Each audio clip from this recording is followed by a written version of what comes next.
I've always been fascinated by tornadoes, how they're formed, and how they can achieve wind speeds of over 500 kilometers per hour. Hi, I'm Al Batista. To me, that combination of beauty and power is, in a word, awesome. You know, I've always wanted to see a tornado in person, but then again, I'm glad I haven't. What's earth science got to do with tornadoes? Everything. A tornado is a violently rotating column of air that extends from a thunderstorm cloud to the ground. Quite often, tornadoes are spawned by supercells, which are the most severe type of thunderstorms. As the storm develops, sudden changes in wind speed and direction, a condition known as wind shear, along with a change in the cloud height, combine to create a horizontal spinning effect in the lower atmosphere. The storm's strong updrafts then cause the rotation to shift from horizontal to vertical, accelerate the speed of the rotation, and literally suck the air out of the center of the rotating column, causing it to rotate even faster. As the swirling column reaches the ground, it begins picking up dirt, debris, and anything else it comes in contact with. On average, each year in the United States, there are about 1,000 tornadoes and about 80 tornado-related deaths. Tornadoes can occur anywhere. Between 1950 and 2000, every state in the U.S. except Alaska reported at least one tornado. Some states, like Texas, Oklahoma, and Kansas, to name a few, are part of an area known as Tornado Alley, where the storms frequently occur. In those areas in particular, spotting the storms as soon as they occur and warning local residents is paramount. Professional forecasters and the National Weather Service are assisted in this effort by tornado spotters and storm chasers, like this pair of Minnesota women who roam the Great Plains every spring and summer in search of nature's fury. Peggy and Melanie's lifelong fascination with tornadoes has turned into a business. They give tornado tours and even report for a Minneapolis TV station. And when they're not chasing storms, they're learning about them. I have a bachelor's degree in chemistry and biochemistry, and I've always been fascinated with meteorology. So in recent years, I've gone back to school and working on a bachelor's degree in meteorology at St. Cloud State University. I have a Bachelor of Science degree in chemistry and biomedical science, and I did work as a chemist for a few years, and during that time I started taking meteorology courses in college as well, because meteorology is just such a fascinating science. One thing I really enjoy about meteorology versus the other sciences is meteorology is so challenging because the atmosphere is constantly changing.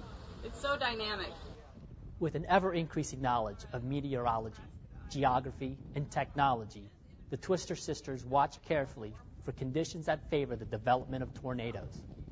We forecast tornadoes and severe weather similar to how meteorologists forecast weather in general. We look for various parameters in these computer models in which things come together in the atmosphere to create a tornadic environment, which includes a source of lift, a low pressure system possibly, directional and speed shear in the atmosphere where the winds are coming from different directions at different levels as you go up in the atmosphere, and high humidity and high temperatures, which creates instability in the atmosphere. And we look for these various things to come together in certain areas, and that is what tends to create severe weather. There are tornadoes everywhere in the world, but the large ones and the high-frequency ones are all here in the United States. And that's because of a unique topography we have with the West Coast and waves of low pressure coming in from the West Coast, hitting the Rocky Mountains, and then a low pressure forming in the lee of the Rocky Mountains, and this moving out into the Great Plains, where we have a warm air mass from the Gulf of Mexico coming up to greet this cold and dry air mass, and the low pressure area to focus lift and convergence right in that area of what we call Tornado Alley. We find that the perfect conditions exist for a rotating thunderstorm, and these thunderstorms on occasion do produce tornadoes. Tornadoes are still really rare. Only a small percentage of supercell thunderstorms produce them, and only a small percentage of thunderstorms are supercell. With the support of their families and friends, the Twister sisters set out from home at the first indication of severe weather in the Great Plains. They travel as far south as Texas, operating out of a fully loaded Chase vehicle, armed with the latest meteorological equipment. There's a lot of amazing technology today that allows us to connect to the internet when we're on the road. We have an XM satellite radio which is hooked up to a system called Mobile ThreatNet. And this system allows us to look at radar as well as satellite and surface observations and winds and many other things while we're on the road outside of any kind of other signal.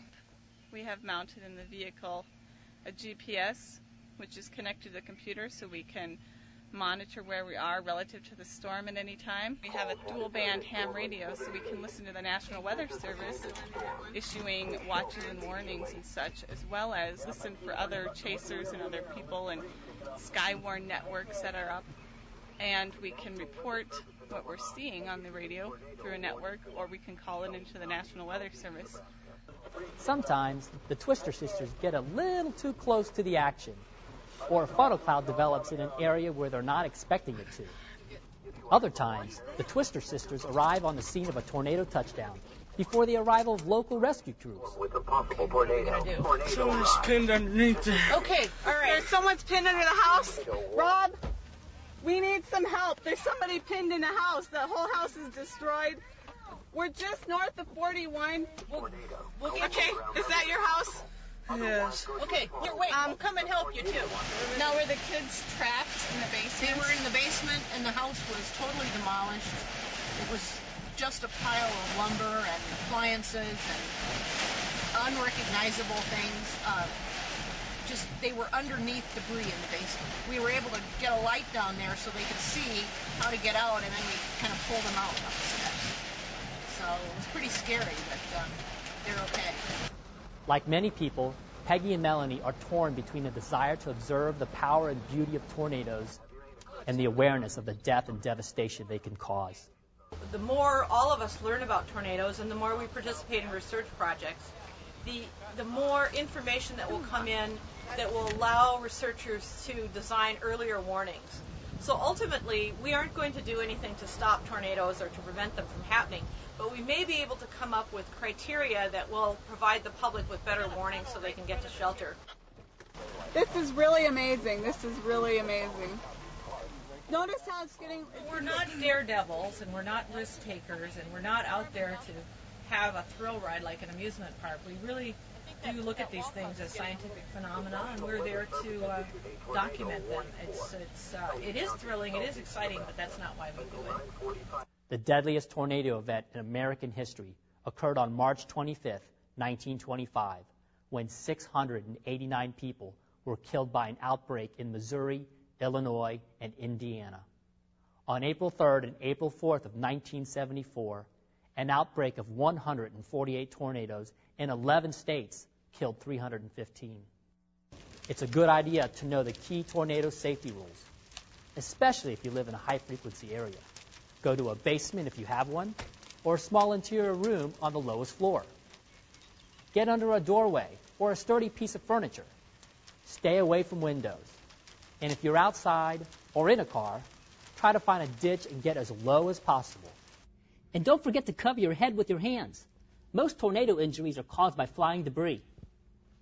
Well, it looks like it's safe to come out now. As the Twister sisters said, we may not be able to prevent tornadoes, but with early warning and safety practices, we should be able to survive them. Stay safe. I'll see you next time.